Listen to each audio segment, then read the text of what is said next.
যেহেতু আমরা বাস্তবতাকে পরিবর্তন করতে পারি না, তাহলে আসুন আমরা সেই চোখকে পরিবর্তন করি, যে চোখ বাস্তবতাকে পরিবর্তন করে।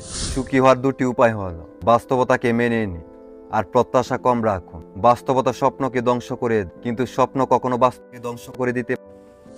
নিজেকে আরো উন্নত করে গড়ে তোলার জন্য এবং সত্যিকারের সার্থকতা উপলব্ধি করার জন্য প্রত্যেকেরই নতুন পথ খুঁজতে হবে।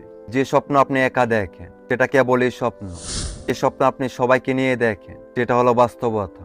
হয় আপনি বাস্তবতার সাথে আপোষ করুন, আর না হয় বাস্তবতা আপনার সাথে মিশে যাবে। আমরা অভ্যন্তরীণভাবে যা অর্জন করি তা বাহিরের বাস্তবতাকে বদলে দেয়।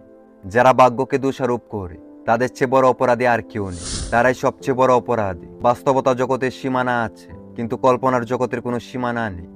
বাস্তবতা এতটাই কঠিন, কখনো কখনো বুকের ভিতর বিন্দু বিন্দু ভালোবাসা অসহায় হয়ে পড়ে। আপনার স্বপ্ন আর বাস্তবতার মধ্যে কোনো স্থানকে কখনো ভয় পাবেন না। যেহেতু আপনি স্বপ্ন দেখতে পারেন, তাহলে তা পূরণও করতে পারবেন।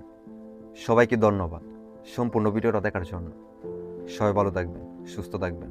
আল্লাহ হাফেজ।